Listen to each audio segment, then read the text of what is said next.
Já imaginou pegar seu smartphone para tirar uma foto rápida ou ajustar o volume e de repente ativar uma função que você nem queria? Todos nós já passamos por isso, certo? Os botões de um smartphone parecem algo básico e simples, mas quando são mal projetados, podem se tornar um verdadeiro pesadelo.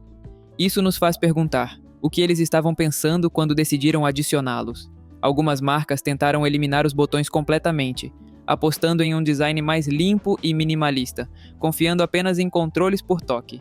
Mas o resultado nem sempre foi o melhor. Quando esses botões desaparecem, os usuários percebem imediatamente sua ausência e se dão conta de que, às vezes, menos não é mais. Por isso, mesmo parecendo insignificantes, os botões ainda são fundamentais para a nossa interação diária com o smartphone.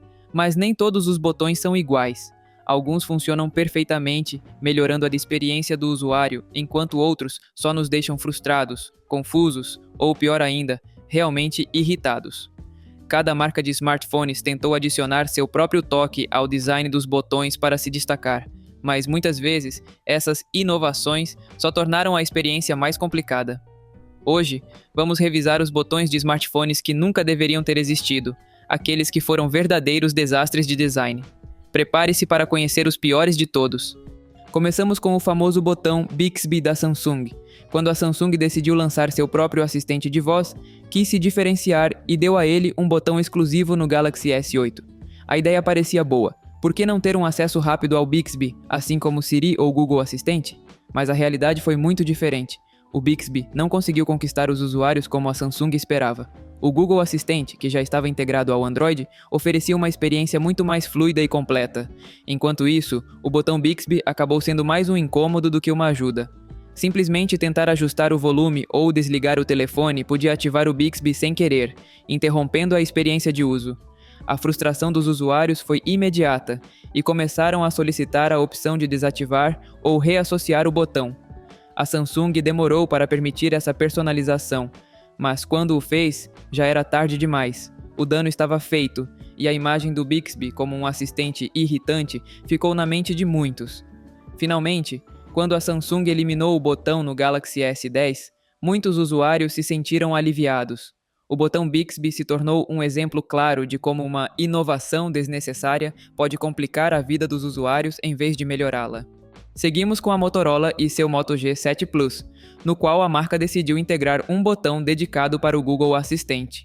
Em teoria, isso deveria ter sido uma solução prática para acessar rapidamente o assistente de voz. No entanto, a realidade foi que a localização do botão acabou sendo uma fonte constante de incômodos. Por estar em uma posição facilmente acessível, esse botão era pressionado acidentalmente ao segurar o telefone, o que ativava o Google Assistente de forma inesperada. Os usuários se viam falando com o telefone por engano ou pausando suas atividades para fechar o assistente. Para piorar, a Motorola não ofereceu opções para personalizar o botão ou desativá-lo, o que deixou os usuários ainda mais frustrados. O que deveria ser uma ajuda para melhorar a experiência acabou sendo uma distração irritante que atrapalhava o uso do dispositivo. Seguindo com a Huawei, temos o Huawei Mate 20 Pro, que tentou surpreender seus usuários com um botão exclusivo para funções de inteligência artificial. Em teoria, esse botão deveria permitir aos usuários acessar rapidamente ferramentas avançadas de IA, como reconhecimento de cenas e ajustes automáticos da câmera. Mas, na prática, as coisas não saíram como a Huawei planejou. O botão de IA acabou sendo pouco intuitivo e, para muitos, não tinha um propósito claro. A falta de clareza sobre o que exatamente o botão fazia gerou confusão e muitos usuários acabaram ignorando-o completamente. A função de IA, por si só, era interessante, mas a Huawei não conseguiu fazer com que os usuários vissem um valor real em dedicar um botão específico para isso. Este foi mais um exemplo de uma inovação que não estava pronta para o usuário médio e que acabou sendo vista como um detalhe sem sentido.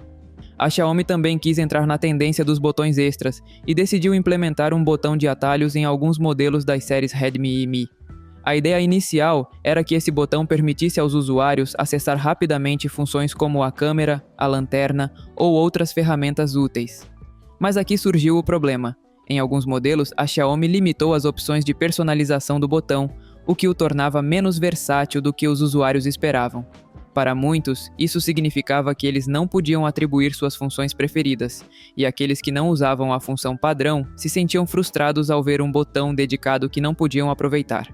Para piorar, O botão estava localizado em uma posição que facilitava pressioná-lo acidentalmente, o que fazia com que funções fossem ativadas sem querer.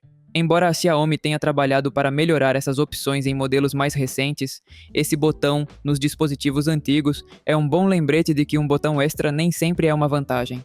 Por fim, temos o LG G2, um dispositivo que buscou se diferenciar ao colocar os botões de volume e energia na parte traseira do telefone. Essa foi uma das apostas mais arriscadas da LG na época, já que quebrava com o design convencional ao posicionar os botões em um local inesperado. Em teoria, a ideia era que fosse mais natural acessar esses botões enquanto segurava o aparelho. No entanto, a realidade foi que muitos usuários acharam essa localização pouco intuitiva e incômoda. Usar o telefone em certas posições tornava difícil acessar os botões, e para alguns simplesmente não era prático.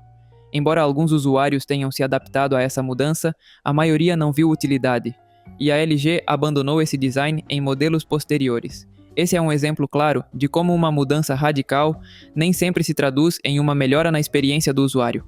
Então, qual é a lição de tudo isso?